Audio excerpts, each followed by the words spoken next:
Welcome back to the Armchair Pundits Liverpool Post-match review show. And it's me, James. I'm back for the new season. Boy, I might as well get straight into it. Listen, Liverpool have drawn 2-2 away to Newcastle in a game some will say we're lucky to get a point out of, whereas I will say they didn't deserve to win and we deserve to win. But I don't think we deserve to lose. I've had debates on WhatsApp already. Some people saying we were lucky to get out there with anything. But it's not just stats. You can look at the stats. We had more shots. We had more possession. Our XG was higher. For me, it was the same old problem we had from last season. Transition. And it kills us. And it killed us today. Because they got two real opportunities, both from transition, and both our fault.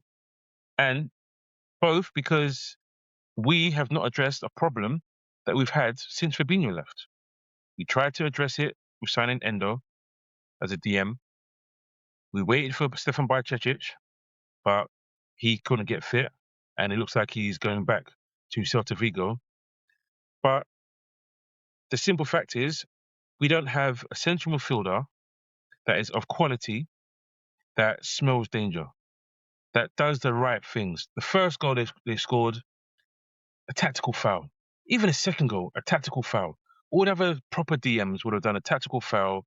Yeah, you may risk a yellow card, but you stop a goal. And their goals were just too easy. Way too easy. And it's so frustrating because the first goal, Gravenberch does well. He does okay. Has a bit of football play in there, runs towards the goal, and I'm screaming, shoot. It's opened up. Just bang it. And he tries a clever pass. He tries a clever pass to the left. Isak is there, but it's behind Isak. Gakpo's out wide, but it's not hard enough for Isak. But what does that cause? You're the number 6. So if we lose the ball there at the edge of the box and you're the number 6, we're going to be exposed. So Gakpo, you've got to make the decision. Sorry, I keep saying Gakpo. It's just so frustrating.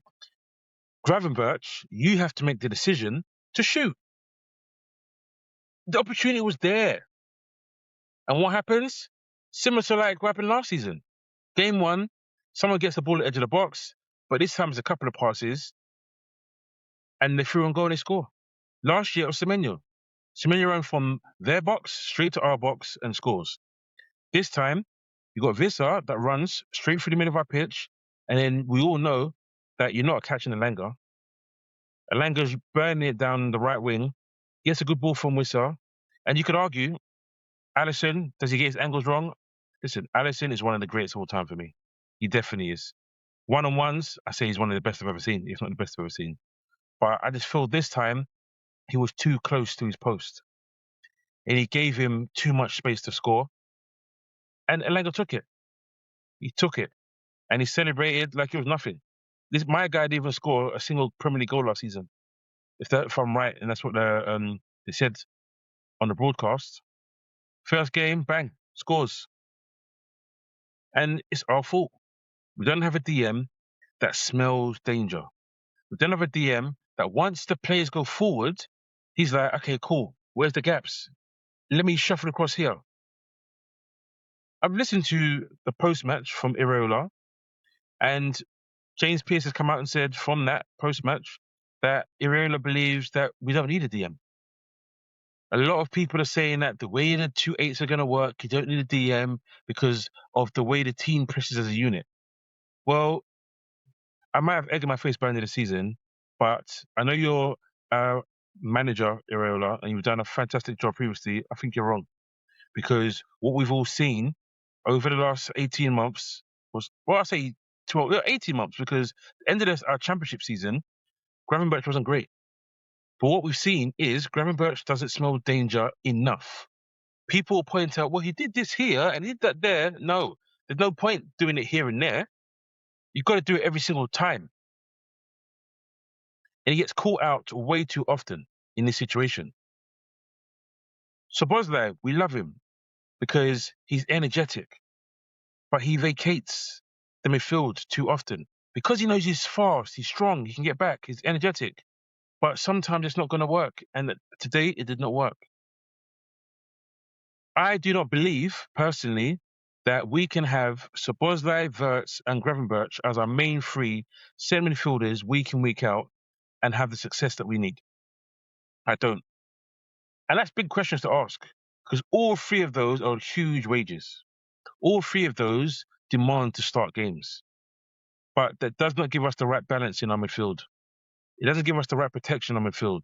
I really hope that I'm wrong and that Iraola's system is going to prove that you don't need a natural DM. You don't need someone that smells danger. But I look at his Bournemouth team. He used Adams. Yes, he wasn't always fit, but his first choice in midfield was Adams and Scott. Scott, you look at his stats, tackles galore. Tackles galore. He may not have the same quality as Szoboszlai and Gravenberch, but in terms of defensive setup, he knows what he's doing in that regard. He hassles, he hunts. So does Adams. They're strong in the tackle. They smell danger. They're a different type of centre midfield or eights than we have. And I really hope that we're not going to regret it going forward, not signing a midfielder, because we focused on a centre back. Fantastic, we've got a centre back who can play right back. We're trying to get wingers in. Fingers crossed we'll get Barcola. If it's Minte, listen, you guys have watched me before, I like Minte. I've liked him since he was on loan at PSV. I thought when Slot came, we should have signed him. I understand why we didn't, because he probably didn't want to sit behind Salah. But imagine if he had sat behind Salah. Imagine if he'd been there. How much better he would be now, having learned from Salah. But that's another story. Forwards, we're lacking, because we didn't have enough going forward. Like I said at the beginning, some people will say we're fortunate. Let's be honest, if you win a penalty in the 95th minute, literally the last seconds of the game, you can count yourself lucky to get anything out of a game if you didn't get your draw. So yeah, we were lucky to a degree, but I thought we did enough not to lose that game. We didn't do enough to win it, and that's annoying. Because I sat there, I was typing out in WhatsApp for the first time in 14 years, losing to Tottenham 2-1 in 2012. Liverpool have lost on the opening day of the Premier League season. So happy that's not the case, but still, I'm not celebrating 1-0. I'm accepting 1-0. And I don't want to be accepting results for the rest of the season. Because I knew and I know that this team is not fully ready. It's not. Because we've got gaps. In my eyes, we've got 4 gaps. DM, 2 wingers, and a right back. Don't get me wrong, I don't think Frimpong was terrible today. I thought he did okay today. But I think we still need and can get someone better. Like I said previously about Iraola, I hope Frimpong proves me wrong. I hope when Bradley comes back, touch wood, he comes back a new guy without the injuries. But it's highly unlikely, which is why I believe we need a new right back. I rate Conor Bradley, but unfortunately, he doesn't stay fit. So listen, there's a lot of work needed to go forward, but we've drawn today 1-1. We've got out of St. James's Park without losing. That is a plus. But listen, they're in dire straits. They've lost so many key players. We shouldn't be celebrating and being happy getting a draw. They've got a new manager that's come in lastminute.com and managed to cause us serious problems. So yeah, that's my review for today. I'm hoping our next review next week will be so much better. But guys, don't forget to like, don't forget to subscribe, don't forget to hit the notification button. This has been James, Armchair Pundits. Peace out.